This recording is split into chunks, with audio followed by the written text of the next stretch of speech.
أعوذ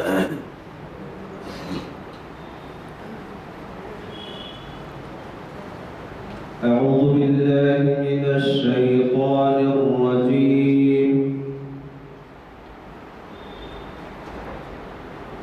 بسم الله الرحمن الرحيم.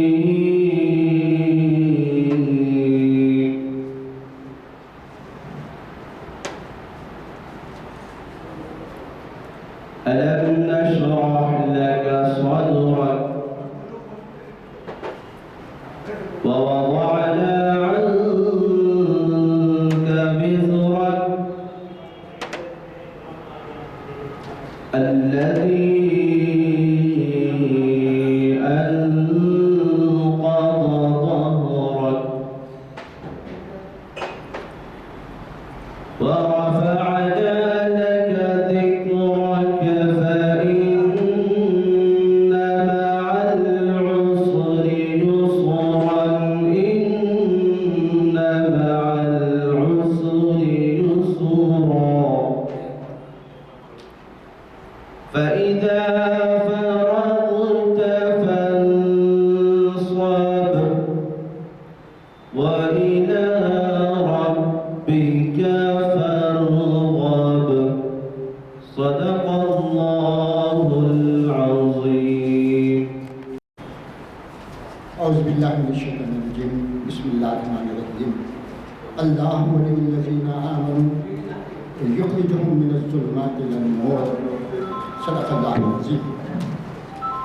برادران کرام،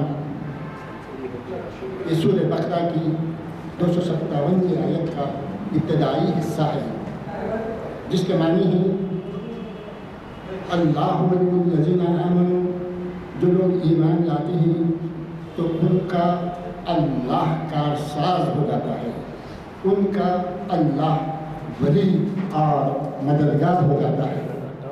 جو لوگ ایمان لاتے ہیں ان لوگوں کا دوست اللہ ہو جاتا ہے، اور جب اللہ دوست ہو جاتا ہے تو اس کو ظلمات سے نکال کر اجالوں کی طرف لے آتے ہیں۔ یخرج منہم الظلمات الی النور۔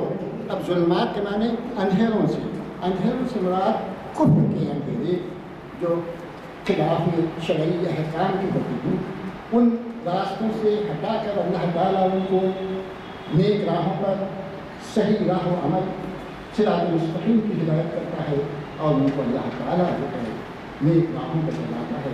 اللہ تعالیٰ ہم سب کو اللہ کا مددگار، ولی اور کارساز بنانا چاہیے۔ اللہ تعالیٰ ہم سب کو ان آیتوں کو سمجھنے، اس پر عمل کرنے کی توفیق نصیب فرمائے۔ آج کے پروگرام کے لحاظ سے آج الحمدللہ اقبال شناسی کی 1099ویں نشست ہے، جس کو جو کنفرملی جامعہ مسجد عالیہ میں منعقد ہو رہی ہے بعد نماز عصر کانفرنس ہال کے اندر۔ اس کو مخاطب کرنے والے ہیں جناب لقاء الحق صاحب، جو شہر کی معروف شخصیت ہیں اور یہ بیرونی ممالک میں بھی جانے پہچانے جاتے ہیں۔ آپ نہ صرف عثمانیہ یونیورسٹی کے انجینئر ہیں، بلکہ جرمنی کی یونیورسٹی سے آپ نے PhD کیا ہوا ہے، اور بڑی معروف شخصیت ہیں، کلام اقبال کے حافظ ہیں دوسرے معنی میں، اور ماہر اخباریات ہیں۔ آپ کا آج کا دیا ہوا عنوان ہے اجتماعیت، فلسفہ اجتماعیت اور اخبار۔ یہ ہماری محفل بعد نماز عصر کانفرنس ہال میں منعقد ہو رہی ہے، اور آج 7 دسمبر 2082 ہے۔ میں گزارش کرتا ہوں جناب لقاء الحق صاحب سے کہ آئیں اور اپنے موضوع پر ہم سب کو روشناس کرائیں۔ بسم اللہ الرحمن الرحیم۔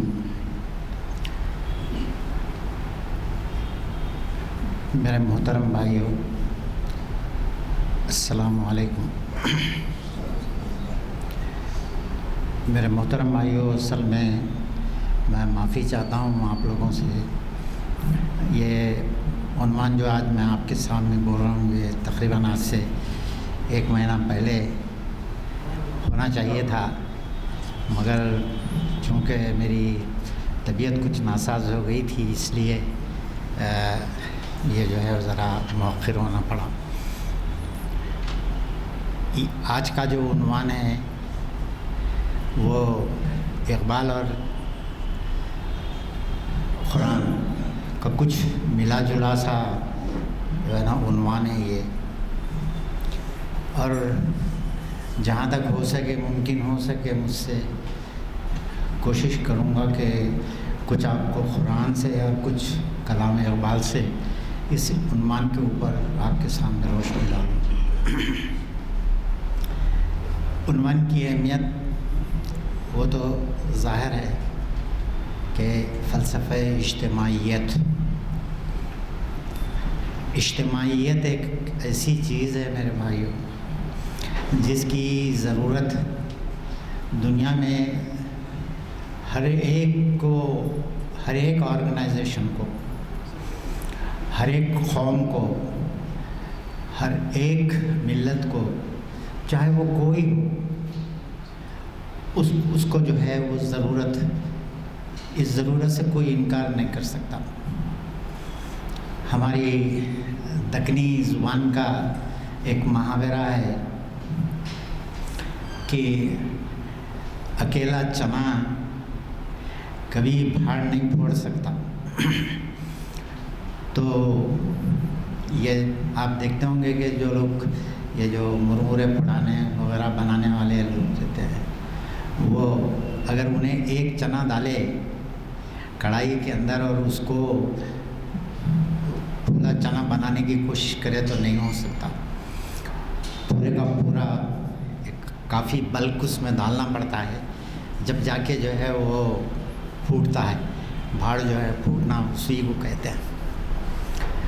تو دنیا میں ہر جگہ ہر ایک کو جو ہے وہ ضرورت پڑتی ہے، اور اسی ضرورت کے تحت سوسائٹیز معرض وجود میں آتی ہیں۔ اور آپ دیکھیں کہ جتنے بھی انبیاء گزرے ہیں، ہر نبی نے اپنی ایک امت بنائی، اور اس امت کو ان کی تربیت کرنے کے لیے، ان کو صحیح راہ پہ گامزن کرنے کے لیے مختلف قسم کی چیزیں اڈاپٹ کی مختلف مذاہب نے، کہ کس طریقے سے وہ جوڑ کے رکھ سکتی ہیں جو ہے اپنے ماننے والوں کو۔ کون چند لوگ یہ پرنسپلس کی بات ہے کہ ان جو ہے نا چیزوں کے اوپر ہم سب متفق ہیں تو ہم لوگ مل کے رہ سکتے ہیں۔ اشتراکیت کے اندر بھی دیکھیے جو مذہب کا انکار کرتے ہیں، مگر اکیلا جو ہے وہ نہ کارل مارکس کچھ کر سکتا تھا نہ لینن کچھ کر سکتا تھا، ان لوگوں کو بھی ایک گروپ بنانا پڑا، اور اس گروپ کو ایک خاص قسم کے ضابطۂ حیات کے اندر ان کو لانا پڑا، جبھی جا کے کوئی دنیا کے اندر کوئی تنظیم ہونے دیجئے، کوئی مذہب ہونے دیجئے، کوئی جبھی جا کے ترقی کرتی ہے، آگے بڑھ سکتی ہے۔ اکیلا انسان کچھ بھی نہیں کر سکتا۔ میرے بھائیوں، یہ جو ہے وہ ایک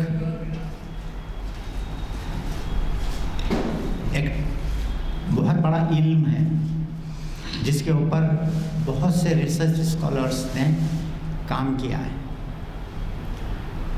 اور اس کی ابتدا جو ہے وہ ابن خلدون سے ہوتی ہے، اور اس علم کو انگریزی میں سوشیالوجی کہتے ہیں، اور ہمارے اردو میں اس کو عمرانیات کہتے ہیں۔ اور اقبال کا ایک شعر میں آپ کے سامنے ابھی جو ہے پڑھتا ہوں، تو دیکھیے کہ ایک بڑے سے بڑا ماہر عمرانیات بھی ویسی بات جو سوسائٹی کی نفس کے اوپر جس کی گرفت جب تک کہ مضبوط نہ ہو کسی انسان کی، انہیں ایسا شعر نہیں بول سکتا۔ اقبال کا شعر ہے، فرد قائم ربط ملت سے ہے تنہا کچھ نہیں، فرد قائم ربط ملت سے ہے تنہا کچھ نہیں، موج ہے دریا میں اور بیرون دریا کچھ نہیں۔ میرے بھائیوں، موج جو اتنا زیادہ تموج ہے، جو اتنی زیادہ بربادی مچاتی ہے، وہ اگر دریا سے نکل جائے تو کچھ نہیں کر سکتی۔ دریا کے اندر رہ کے ہی جو ہے وہ تباہی مچا سکتی ہے، دریا کے باہر نکل کے وہ تباہی نہیں مچا سکتی۔ تو یہ جو شعر ہے کہ فرد قائم ربط ملت سے ہے تنہا کچھ نہیں، موج ہے دریا میں اور بیرون دریا کچھ نہیں۔ آپ ایک چیز کو غور کریے، حضور اقدس صلی اللہ علیہ وسلم کے زمانے کا جو عرب معاشرہ تھا، وہ عرب معاشرہ اب میرے پاس زیادہ جو ہے وہ، چونکہ آج کل مغرب بھی بہت جلدی ہو جا رہی ہے، میرے پاس وقت نہیں ہے کہ اس عرب معاشرے کی پوری عکاسی آپ کے سامنے کر سکوں۔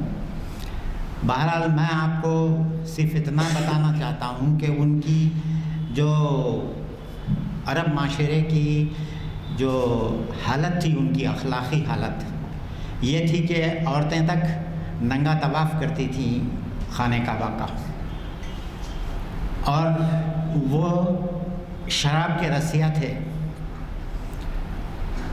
ان کا ذریعہ معاش چوری اور ڈکیتی تھا۔ اور آپ ایام جاہلیہ کے بڑے بڑے شعراء کو آپ دیکھیں کہ کوئی چوروں کی ٹوری کا سردار ہے، اور علامہ الحفیظ اس کی عربی ادب کے اوپر اس کی جو گرفت ہے، آج جو ہے کوئی سوچ نہیں سکتا کہ ایک چور جو ہے نا وہ اتنا بڑا شاعر ہو سکتا ہے۔ جن لوگوں کو اس ٹاپک کے اوپر پڑھنا جانتے ہیں یا چاہتے ہیں، ڈاکٹر ابوالفضل صاحب ہمارے پروفیسر عثمانیہ یونیورسٹی کے عربی زبان پڑھایا کرتے تھے عثمانیہ یونیورسٹی میں، ان کی ایک کتاب ہے تاریخ ادبیات عربی، اس کو جو ہے نا مطلب ہے کہ وہ پڑھیے آپ، تو آپ کو معلوم ہوگا کہ ایام جاہلیہ میں عربوں کی زباندانی کیا تھی اور وہ کس طریقے کی تھی ان کی معاشرت۔ میرے بھائیوں، اب میں اصل چیز کی طرف آتا ہوں۔ حضور اقدس صلی اللہ علیہ وسلم غار حرا میں بیٹھے ہیں، حضرت جبریل وحی لے کے آتے ہیں، اور پہلی وحی تو ہو گئی، اس کا تذکرہ ہو گیا، بعد میں آپ کے اوپر اتنا زیادہ جو ہے نا آپ کو محسوس ہوا کہ میں بہت زیادہ تھک جا رہا ہوں، اور وحی کا اٹھانا کوئی اتنی آسان بات نہیں ہوتی تھی۔ صحابہ رضوان اللہ اجمعین بتاتے ہیں، آپ جب اونٹنی پہ بیٹھے ہوتے تھے، اگر اس وقت اگر کبھی وحی آ جائے تو اونٹنی جو ہے کمان کی طرح جھک جاتی تھی، اس کی پیٹھ اتنی جو ہے نا آپ صلی اللہ علیہ وسلم کی عجیب کیفیت ہو جاتی تھی۔ تو ویسے ہی آپ بہت پریشان گھر میں سو رہے تھے، اللہ تعالیٰ نے کہا کہ یا ایھا المزمل قم فانذر، کہ اے کملی اوڑھ کے سونے والے، میں نے تجھے نبوت دی ہے اس لیے نہیں کہ تو کمبل اوڑھ کے سو جائے۔ یہ تو جو ہے وہ آزمائش کا میدان ہے، یہ تو میدان جنگ میں تجھے جانا ہے، یہ اتنی آسان چیز نہیں ہے جس کو جو ہے وہ تو قم فانذر اٹھ، اور جو مشن تجھ کو دیا گیا ہے اس جو ہے نا مشن کی تکمیل کر۔ اور وہ مشن جو ہے وہ یہ تھا کہ لوگوں کو ڈرائیں اور اللہ کی طرف بلائیں۔ اور میرے بھائیوں، آج ہمارا یہ عالم ہے کہ ہم کو کوئی بولتا ہے کہ یہ 2-3 لوگ ہیں، ذرا آپ ان کی اصلاح کر دیجئے، تو ہم کو سمجھ میں نہیں آتا کہ ہم کس طریقے سے اس کی اصلاح کریں۔ اپنے پیٹ کا بیٹا بھی جو ہے وہ آنکھیں دکھاتا ہے، اس کو تک آپ راہ راست پہ نہیں لا سکتے، اور یہ جو ہے وہ ایک قوم کو جو یہ اس درجہ جو ہے وہ اپنی بھٹکی ہوئی قوم تھی، اس کو راہ راست پہ لانا کوئی آسان کام نہیں تھا، کوئی آسان مشن اللہ تعالیٰ نے محمد صلی اللہ علیہ وسلم کو نہیں دیا تھا۔ اور اسی لیے آپ صلی اللہ علیہ وسلم نے جب اپنی دعوت کا آغاز کیا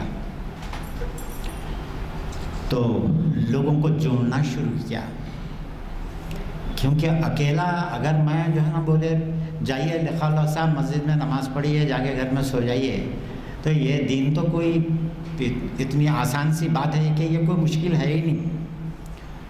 مشکل جب پیدا ہوتی ہے جب آپ کو ایک امت بنائے جاتے ہیں، جب آپ کو یہ دعوت کا کام کرنا ہے، جب آپ کو دنیا کے اندر چیلنجز کا سامنا کرنا ہوتا ہے۔ تو اسی لیے جب ضرب کلیم اقبال نے لکھی تو اس کے ٹائٹل پیج کے اوپر ایک شعر کو سنوارا اور لکھا کہ یہ زور بازو و ضربت کاری کا ہے مقام، میدان جنگ میں نہ طلب کر نوائے چنگ، کہ یہ میدان جس میں تو ہے یہ ریشمی ناڑوں کا نہیں ہے، یہ میدان جو ہے یہ چاہتا ہے تجھ سے جد و جہد، چاہتا ہے کہ تو جو ہے نا اس راہ میں جو ہے نا اپنی جتنی توانائیاں ہیں وہ سب لٹا دے۔ اللہ تعالیٰ عرب قوم کو قرآن مجید میں اس بات کا احسان یاد دلا رہے ہیں کہ کہہ رہے ہیں وَكُنْتُمْ عَلَى شَفَا حُفْرَةٍ مِّنَ النَّارِ فَأَنْقَذَكُم مِّنْهَا، کہ تم آگ کے دہانے پہ کھڑے ہوئے تھے، اللہ نے تم کو بچا لیا، اور آج تم اس کے فضل سے تم جو ہے نا آج تم اس کے فضل سے جو ہے نا آپس میں جو ہے وہ بھائی بھائی ہو۔ تو میرے بھائیوں، یہ جو ہے وہ یہ چیز تھی جس کو اللہ تعالیٰ نے جگہ جگہ قرآن مجید میں بتایا ہے کہ تم جو ہے وہ آپس میں اختلافات نہ کرنا، دنیا کی جو دوسری قومیں تباہ ہو گئی ہیں ان سے سبق حاصل کرو، اور آپ جو ہے وہ ایک قوم بن کے رہو، ایک ملت بن کے رہو، آپس میں اختلافات پیدا مت کرو، اختلافات تمہاری طاقت کو ختم کر دیں گے، دوسروں کی نگاہ میں تمہاری وقت کچھ نہیں رہے۔ تو میرے بھائیوں، اللہ نے جگہ جگہ قرآن مجید میں اسی بات کو، اور ایک چیز وہ یہ ہے کہ زکوٰۃ کے اللہ تعالیٰ نے جتنے بھی مصارف زکوٰۃ بتائے ہیں، ان مصارف زکوٰۃ کے اندر ایک مصرف زکوٰۃ کا بہت بڑا ٹاپک ہے، مگر میں صرف ایک ٹکڑا لے رہا ہوں اس میں سے۔ تو اس میں مؤلفۃ القلوب کا ایک جز ہے دلوں کو خریدنا، اور یہ دلوں کو خریدنا ہے، یہ اس وقت جو ہے آدمی یہ ہے کہ کوئی آدمی ہے بہت زیادہ اسلام کا دشمن ہے، تو اس زمانے میں محمد صلی اللہ علیہ وسلم نے یہ کیا کہ اس کی معاشی جو پریشانی تھی اس کو دور کرنے کی کوشش کی اور اس کو اپنے سے قریب لایا. اور ایسے جو ہے نا اس کے اندر ہماری زکوٰۃ کا بھی ایک حصہ خرچ ہو سکتا ہے اس جو ہے نا مد کے اندر بھی، اور تاکہ لوگوں کو جوڑا جا سکے. تو یہ تو ایک جو ہے وہ چیز تھی. اور دوسری بات جو میں آپ کو بتا رہا ہوں کہ محمد صلی اللہ علیہ وسلم کو جو دین اللہ رب العالمین نے دیا تھا، وہ دین کے جتنے بھی ارکان ہیں وہ سارے کے سارے ایسے ہیں جو بغیر اجتماعیت کے ماریز وجود میں آ ہی نہیں سکتے. مثلا اللہ تعالیٰ نے قرآن مجید میں کہیں بھی نماز پڑھنے کا حکم نہیں دیا آپ کو، کہیں نہیں ہے قرآن مجید میں نماز پڑھنے کا حکم نہیں ہے. قرآن مجید میں کیا حکم ہے، میں جو بات بول رہا ہوں اس کو بڑی غور سے سنیے گا. قرآن مجید میں جو حکم ہے وہ کیا ہے؟ اقامۃ الصلاۃ، نماز کو قائم کرو، ورنہ تمہاری نماز نہیں ہوں گی اگر تم گھروں میں پڑھ لو گے تو. نماز قائم کرنے کا مطلب یہ ہے کہ معاشرے کے چند لوگ مل کے ایک گھر بنائیں، مسجد جس کو کہتے ہیں، وہاں پہ 5 وقت اذان ہو، اللہ کا نام پکارا جائے وہاں سے، اور جب وہاں سے نام پکارا جائے یا ایھا الذین آمنوا اذا نودی للصلاۃ کہ فسعوا الی ذکر اللہ، کہ جب نماز کے لیے پکارا جاؤ تو اللہ کے ذکر کی طرف دوڑو. رسول محبوب صلی اللہ علیہ وسلم نے ایک جگہ فرمایا کہ میری طبیعت چاہتی ہے کہ میری جگہ کسی اور کو نماز پڑھانے کے لیے کھڑا کر دوں اور میں باہر نکلوں اور ان لوگوں کے گھروں کو آگ لگا دوں جو اذان کی آواز سن کے مسجد کی طرف نہیں آتے ہیں.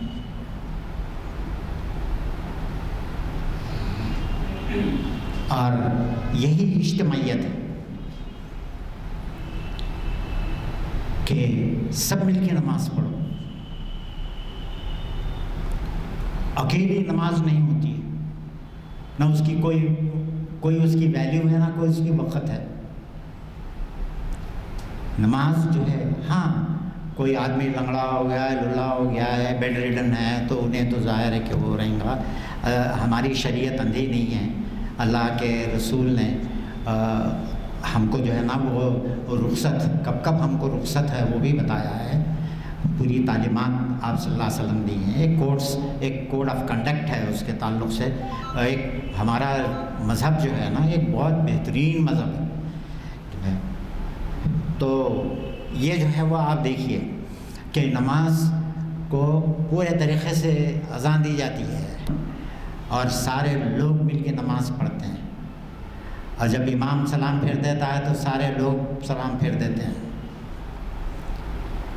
جب انہیں جو ہے نا مطلب کہتا ہے کہ اگر آپ بولیں کہ میں امام تو 2 رکعت پڑھ رہا ہے فجر کی اور میں 4 رکعت پڑھوں گا، تو یہ نہیں ہو سکتا، کیونکہ اجتماعیت کا یہ جو ہے فلسفہ نہیں ہے. یہاں پہ 2 ہی رکعت پڑھنا نماز ہے، 2 ہی رکعت پڑھنا عبادت ہے، 4 رکعت پڑھنا فساد فی الارض ہے، گو کہ وہ بھی نمازی ہے. تو عبادت کیا چیز ہے؟ اور عبادت اسی وقت ہے جب تک کہ آپ اللہ اور اس کے رسول کی اطاعت کریں، وہی عبادت ہے. نہ نماز عبادت ہے، نہ روزہ عبادت ہے، نہ حج عبادت، کوئی چیز عبادت نہیں ہے. عبادت ہے تو صرف وہ ہے کہ آپ بس سر تسلیم خم کر دیں، جو حکم اللہ اس کے رسول نے دیا ہے اس کے اوپر جو ہے نا وہ آپ پورے طریقے سے جو ہے نا اپنے آپ کو سرنڈر کر دیں. اور سرنڈر اپنے آپ کو کر دینے کا نام ہی اسلام ہے، مسلمان ہے. مسلمان کا مطلب یہ ہے کہ وہ آدمی جو اور آپ دیکھ لیجئے ہماری کون سی عبادت ہے جو اکیلی عطا ہوتی ہے. نماز کو آپ نے دیکھ لیا. اب آپ دیکھیے کہ کیا ہمارا جو ہے نا وہ زکوٰۃ، کیا اکیلی زکوٰۃ دینے سے زکوٰۃ ادا ہوتی ہے؟ زکوٰۃ کے لیے بھی ہمارا ایک نظام ہے، اور ہم کو بتایا گیا ہے کہ کس طریقے سے اجتماعی زکوٰۃ جو ہے وہ کلیکٹ ہونا چاہیے اور کس طریقے سے تقسیم ہونا چاہیے۔ پورا ایک نظام دیا گیا زکوٰۃ کا، وہ بھی انڈیویجول کی مرضی کے اوپر نہیں چھوڑا گیا۔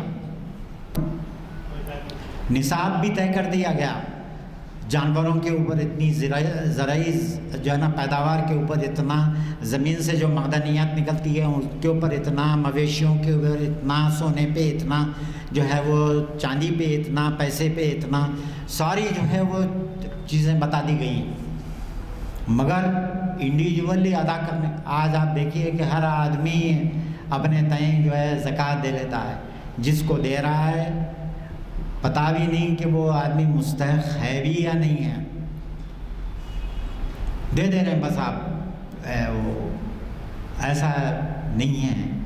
معاشرے کے اندر جو زکوٰۃ کی اصل روح ہے وہ یہ ہے کہ غریبوں کو اپلفٹ کیا جائے، غریبوں کو ان کی جو سطح ہے ان کی زندگی کی، اس سے ان کو اوپر لایا جائے،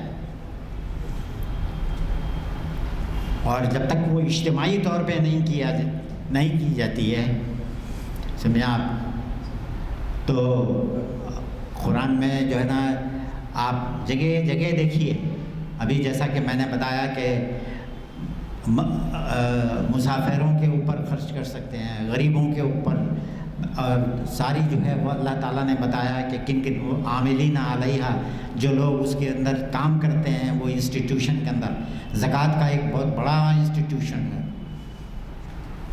اور وہی انسٹیٹیوشن پورے کا پورا ہمارے پاس تباہ ہو گیا۔ اب چیزہ چند جو ہے نا مطلب کہ وہ ہیں، بعض آرگنائزیشن چلا رہے ہیں، میں اس کی مخالفت نہیں کرتا، کیونکہ ہمارے پاس سے حکومت چلی گئی۔ اگر اسلامی حکومت ہو تو اسلامی حکومت جو ہے تک وہ وصول کرتی ہے زکوٰۃ۔ یہ جو ہے وہ یہ کہ اب اس کے بعد آپ دیکھیے کہ ہمارا حج، میں اس کے ساتھ ایک چیز آپ کو یہ بھی بتانا بہت ضروری سمجھتا ہوں کہ جو لوگ عرب ممالک میں رہے ہیں اور وہاں پہ نوکری وکری کر کے واپس آئے ہیں، ان لوگوں کو تو اس بات کا پتہ ہے، مگر یہاں پہ ہندوستان کے اندر وہ سسٹم ابھی یہاں پہ رائج نہیں ہے ویسا۔ وہ یہ ہے کہ 5 وقتہ نماز کے لیے تو ہر لوکیلٹی کے اندر ایک چھوٹی سی مسجد ہوتی ہے، مگر جمعہ کی نماز اس چھوٹی سی مسجد میں نہیں ہوتی ہے، ہماری فقہ حنفیہ کے اندر بھی نہیں ہوتی ہے۔ اس کے لیے مصر جامع ہونا ضروری ہے، بڑی بستی ہونا ضروری ہے، ہر دیہات میں ہر گاؤں میں نہیں ہو سکتی۔ آپ کو ایک ضلع کے سینٹر کے اندر یا کم از کم جو ہے وہ منڈل کے لیول کے اوپر ایک سینٹر کے اوپر آپ کو جو ہے جمع ہونا پڑتا ہے، اور اس طریقے سے آپ کو جو ہے وہ جمع ہوں گے، جس کو فقہ کی زبان میں مصر جامع کہتے ہیں، اور جب جا کے آپ کی جمعہ کی نماز جو ہے وہ آپ کی پوری ہوتی ہے۔ اور اس کے ساتھ ساتھ آپ دیکھیے کہ حج ہے، اللہ تعالیٰ نے کہا کہ بھائی ایک چھوٹی سی بستی کے اندر تو آپ 5 وقت نماز پڑھ لیے، جمعہ کی نماز ایک اس سے بڑی جو ہے وہ سرکل کے اندر آ کے آپ نے پڑھی۔ اب اس کے بعد رہ جاتا ہے حج، جہاں پہ پوری جو ہے نا دور دراز کی جتنی بھی جو مسلمان ممالک ہیں، سب جگہ سے جو ہے نا لوگ اکٹھا ہوں، اور جب آ کے وہاں پہ عبادت کریں، اپنے مسائل کا حل تلاش کریں، اپنی جو ہے وہ یہ کریں۔ یہ سارے انسٹیٹیوشن مسلمانوں نے برباد کر دی ہیں، کسی انسٹیٹیوشن کو انہوں نے برقرار نہیں رکھا۔ خلافت کا انسٹیٹیوشن خلافت عثمانیہ کے تباہ ہونے کے بعد ختم ہی ہو گیا، جو بھی جس طریقے سے بھی ہم گزار رہے تھے 1000 سال، پھر بھی وہ خلافت کا ایک انسٹیٹیوشن تھا. بادشاہ اپنے آپ کو خلیفہ وقت بولتا تھا، اور وہ انسٹیٹیوشن بھی ہمارے سے جو ہے نا ہم سے جو ہے چھین لیا گیا. اور اس طریقے سے ہم جو ہے دیکھیے کہ زکوٰۃ ہو گئی، حج ہو گیا، کون سی چیز ہے جو ہم اکیلے ادا کر سکتے ہیں؟ کوئی چیز ہم ادا نہیں کر سکتے اکیلے. اور یہی وجہ ہے کہ اس کو جو ہے اقبال نے کہا، فرد قائم ربط ملت سے ہے تنہا کچھ نہیں، موج ہے دریا میں اور بیرون دریا کچھ نہیں. میں اقبال کی ایک چھوٹی سی ایک نظم ہے جس کا عنوان ہے پیوستہ رہ شجر سے امید بہار رکھ.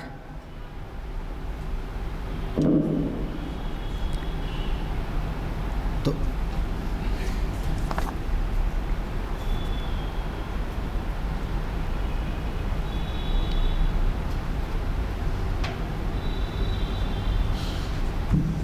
بہت پیاری نظم ہے. پیوستہ رہ شجر سے امید بہار رکھ. اس میں جو ہے وہ یہ ہے، اقبال اس نظم کے اندر ایک سیناریو پیش کر رہے ہیں مسلم امت کے سامنے. وہ سیناریو کیا ہے؟ وہ یہ کہہ رہے ہیں کہ جو درخت سے ایک شاخ جو ہے وہ ٹوٹ کے نیچے گر جاتی ہے، وہ شاخ جو ہے وہ اس کا مقدر تباہی ہے.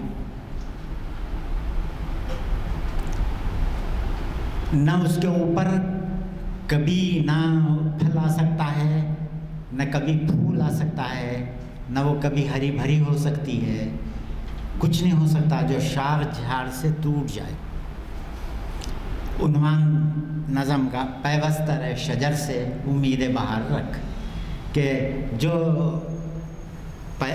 جھاڑ کے ساتھ جو جڑی ہوئی رہے گی، جو درخت کے ساتھ جڑی ہوئی رہے گی، وہی شاخ برگ و بار لائے گی، وہی شاخ پھلے گی پھولے گی. جو شاخ ٹوٹ جائے وہ شاخ کبھی بھی جو ہے وہ ہری نہیں ہو سکتی. یہ عنوان ہے اس نظم کا، پیوستہ رہ شجر سے امید بہار رکھ. دیکھیے کہ اقبال کیا کہتے ہیں اس کے اندر. کہتے ہیں کہ ڈالی گئی جب فصل خزاں میں شجر سے ٹوٹ، ممکن نہیں ہری ہو صحاب بہار سے. جو ڈالی جھاڑ سے جو ہے ٹوٹ جاتی ہے خزاں کے اندر، آٹم سیزن کے اندر جو ہے جو ڈالی جھاڑ سے ٹوٹ جاتی ہے، وہ ڈالی ابر بہار سے، صحاب فارسی میں کہتے ہیں ابر کو. صحاب بہار وہ ابر جو بہار کی نوید لے کے آتا ہے. وہ ابر جو آپ کی جو ہے تو وہ ابر جو لے کے آتا ہے نوید بہار کی.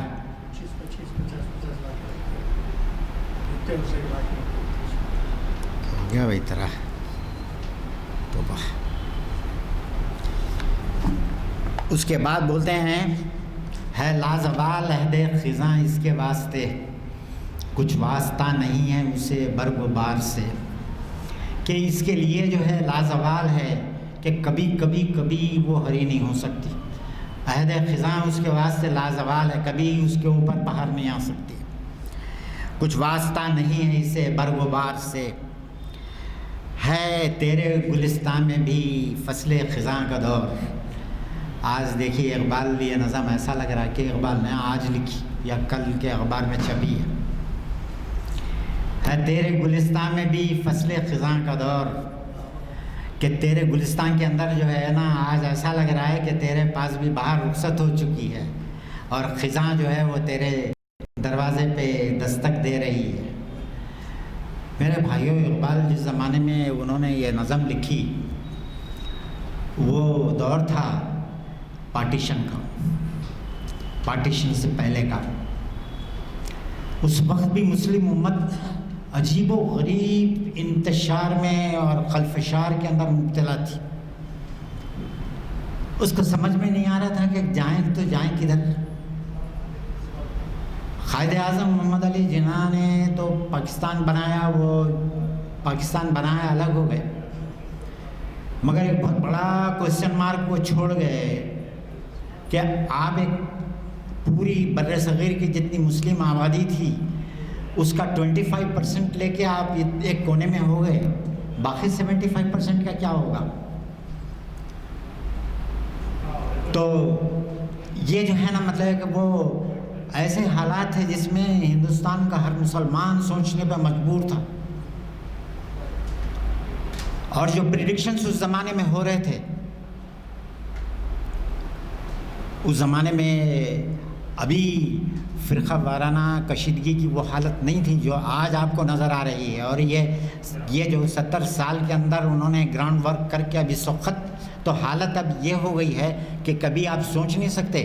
اس زمانے میں تو 2 نیشن تھیوری کے اوپر لوگ ہنستے تھے، مگر آج آپ سوچ نہیں سکتے کہ آپ جو ہے نا آپ جو ہے وہ، آپ کو میں سچ بتا رہا ہوں کہ ہمارے جو ہے نا مطلب کہ گھر میں کام کرنے والی عورت کے تک تیور بدل گئے، وہ تک آ کے دکھانے لگ گئی ہے جو ہے نا آج جو ہے وہ اس کو جو یہ حالت ہو گئی ہے فرقہ وارانہ کشیدگی کی، اور ایسی ہی حالت اس زمانے میں تھی۔ اس واسطے اقبال کہہ رہے ہیں کہ ہے تیرے گلستان میں بھی فصل خزاں کا دور، خالی ہے جیب گل زر کامل عیار سے۔ کہ اقبال کہہ رہے ہیں یہ میرے بھائیوں ہم لوگوں کی بڑی بدقسمتی ہے کہ ہم لوگ اردو پہ محنت نہیں کرتے، کدھر عربی اور فارسی تو جانے دیجئے، اردو زبان بھی آج جو ہے وہ ہمارے پاس بالکل اچھوت ہو گئی ہے، بالکل اچھوت ہو گئی ہے یہ زبان۔ اب اقبال بول رہے ہیں خالی ہے جیب گل زر کامل عیار سے۔ یہ ایک اتنا پیارا اور اتنی بڑی لٹریری ویلیو ہے اس جو ہے نا ایک جملے کی کہ جو آدمی سنے سر دھنتا رہ جائے۔ اور زر کامل عیار کس کو کہتے ہیں؟ زر کامل عیار وہ سونا جو کسوٹی کے اوپر پورا اترے۔ عیار فارسی زبان میں جو ہے وہ کسوٹی کو کہتے ہیں، اور کامل عیار وہ جو ہے نا مطلب کہ سونا جو پورے طریقے سے جو ہے نا سونا کھرا اور کھوٹا کسوٹی پہ گھسنے کے بعد معلوم ہو جاتا ہے، اور وہ سونا جو کامل اتر گیا کسوٹی کے اوپر اس کو زر کامل عیار کہتے ہیں۔ کہہ رہے ہیں کہ آج جو ہے تمہاری جو ہے وہ ساری کی ساری تمہاری جیب جو ہے وہ خالی ہے اس سونے سے جو کسوٹی کے اوپر پورا ہوتا ہے، سارے جو ہے وہ فیک سکے تمہاری جیب میں ہیں، کوئی سچا سکہ کوئی سچا موتی تمہارے پاس نہیں ہے۔ تمہاری جو ہے وہ آج تمہاری قوم کی یہ حالت ہے۔ آج دیکھ لیجئے ہم کس طریقے سے ہماری قوم ہے۔ کوئی آج ہم کو بول سکتا ہے کہ کوئی یہ قوم ہے حضور اقدس صلی اللہ علیہ وسلم کا نام لینے والی، ان اخلاق کے اوپر پوری اترنے والی جو ہے محمد صلی اللہ علیہ وسلم نے جن اخلاق کی تعلیم دی ہے۔ اس کے بعد اقبال کہتے ہیں جو نغمہ زن تھے خلوت اوراق میں طیور، کہ جو پرندے پتوں کے اوراق، یہاں پہ ورق جو ہے وہ ورق جھاڑ کے پتے کو بھی ورق کہتے ہیں فارسی میں، تو خلوت اوراق پتوں کے بیچ میں جو چھپے ہوئے پرندے تھے جو نغمہ زن تھے، پھر خلوت اوراق میں طیور رخصت ہوئے تیرے شجر سائیدار سے۔ اس کے بعد کہہ رہے ہیں کہ شاخ بریدہ سے سبق اندوز ہو گے تو، کہ ٹوٹی ہوئی شاخ سے تو سبق لے لے، نہ آشنا ہے خادہ روزگار سے، ملت کے ساتھ رابطہ استوار رکھ، ملت کے ساتھ رابطہ استوار رکھ، پیوست رکھ شجر سے امید بہار رکھ. سمجھے؟ آپ کہہ رہے ہیں کہ جھاڑ سے ٹوٹا جڑا رہے، ٹوٹا مت. آج معمولی فقہی مسائل کے اوپر ایک دوسرے کی جو ہے وہ ہم لوگ کفر کے فتوے جو ہے نا جاری کر دیتے ہیں، ایک دوسرے کے اوپر کیچڑ اچھالنے لگتے ہیں. اور آپ کو معلوم ہے کہ دین کے کام میں، دین کے اندر جو ہے جو ہمارے نماز کے اندر جو فرائض یہ ہیں، اس میں تو کسی قسم کا کوئی فرقہ رہنے دیجیے، کوئی نہیں جو ہے نا پڑھتا فجر کے 4 رکعت، سب 2 ہی پڑھتے ہیں. ظہر کے سب 4 ہی پڑھتے ہیں. ساری ہماری ہر چیز ہماری جو ہے نا وہی ہے. کوئی سورج رہتے پہ روزہ نہیں کھول دیتا، کوئی سحری کے وقت سے کے بعد جو ہے نا مطلب ہے کہ سحر کرنے کے لیے نہیں بیٹھتا.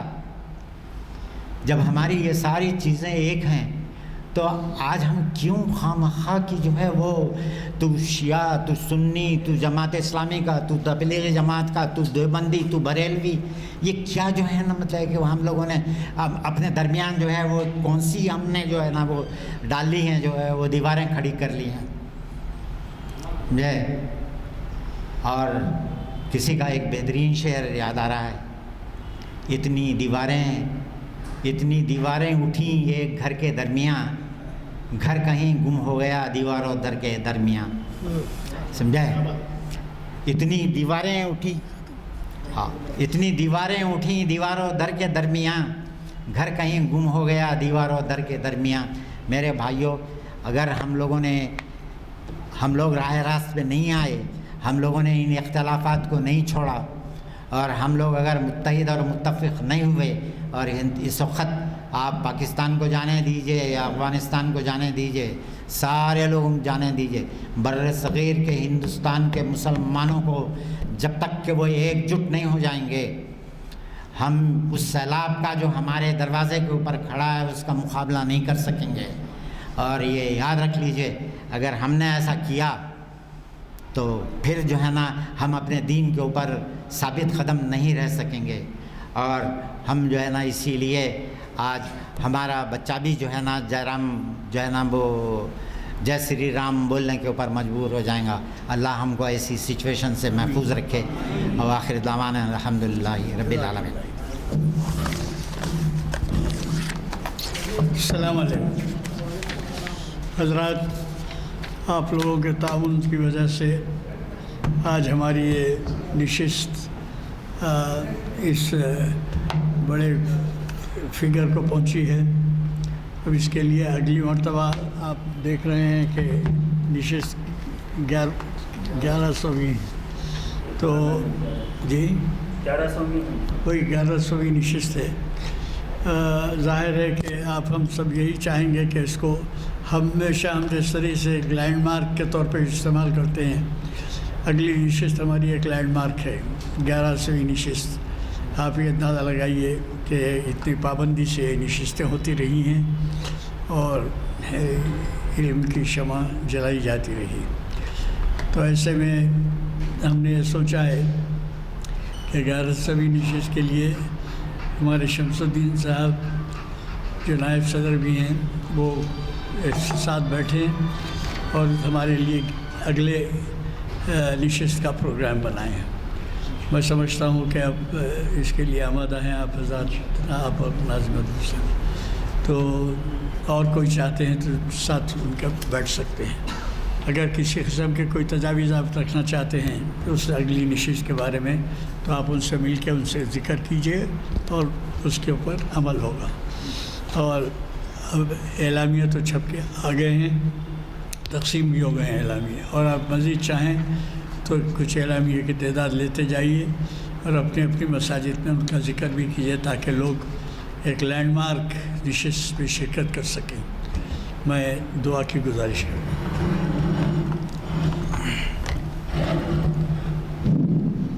اللہم صلی علی سیدنا مولانا محمد وعلی آل سیدنا مولانا محمد بارک وسلم صلی اللہ علیہ. ربنا آتنا فی الدنیا حسنۃ وفی الآخرۃ حسنۃ وقنا عذاب النار وقنا عذاب القبر وقنا عذاب الحشر وقنا عذاب المیزان سبحان ربک رب العزۃ عما یصفون وسلام علی المرسلین والحمد للہ رب العالمین.